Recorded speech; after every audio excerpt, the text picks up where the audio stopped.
il a été noté l'arrestation de Maître Juan Branco. Juan Branco, pour ceux qui suivent l'actualité, c'est un avocat français qui s'est illustré ces derniers temps par des attaques contre l'État du Sénégal, contre ses institutions, qui a essayé d'expérimenter sa théorie de la révolution et de l'insurrection au Sénégal, en appelant les gens à brûler, à casser, etc. Il y a, sur la base de ces infractions, un mandat d'arrêt international qui a été émis à son encontre. Et ce mandat d'arrêt international a été délivré par un juge d'instruction qui lui reprochait les faits que j'ai évoqués tout à l'heure, d'insurrection, d'actes de nature à troubler la sécurité publique et parfois même des appels à l'insurrection pour renverser l'ordre constitutionnel. Donc il y a un mandat d'arrêt international qui a été décerné. Il se trouve qu'il est entré irrégulièrement, pour ne pas dire frauduleusement, dans le territoire national. Et il a cherché à en sortir de manière aussi irrégulière et frauduleuse, mais du fait du succès de la coopération policière internationale, il a été appréhendé en Mauritanie et remis aux autorités de police du Sénégal. Évidemment, dès qu'il a été remis aux autorités de police du Sénégal, qu'est-ce qui se passe? On exécute le mandat d'arrêt international. C'est un mandat qui a été exécuté. Le mandat est là, d'ailleurs. C'est sur la base d'un mandat d'arrêt international, le mandat est là, sous mes yeux, qu'il a été arrêté.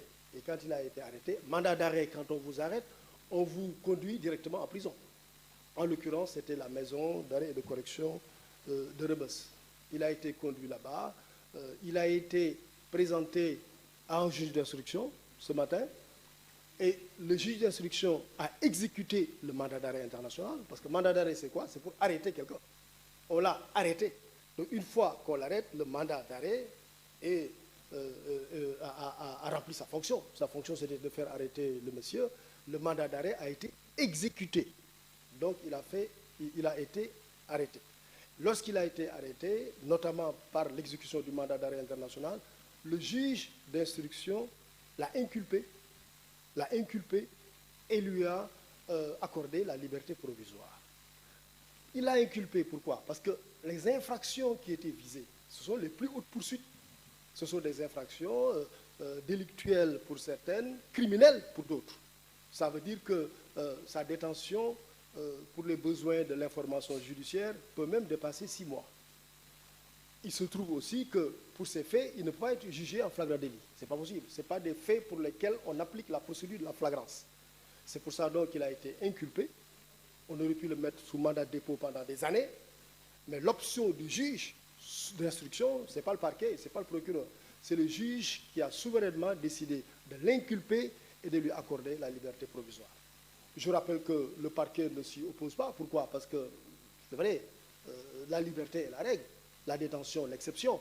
Il n'est pas ressortissant sénégalais, il n'a pas la nationalité sénégalaise, il a sa famille, il a sa profession. Voilà, nous avons des accords de coopération judiciaire très sérieuses qui nous lient avec la France. Nous pouvons à tout moment coopérer avec la France lorsqu'il y a un besoin d'administration de la justice.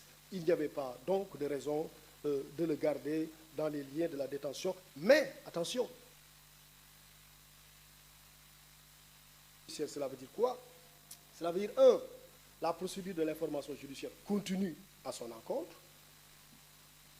Tous les actes d'instruction vont être posés. Deuxièmement, il est possible que son contrôle judiciaire soit révoqué.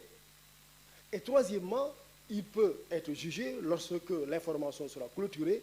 Il peut faire l'objet d'un renvoi devant une juridiction de jugement et être jugé. Il pourra être jugé.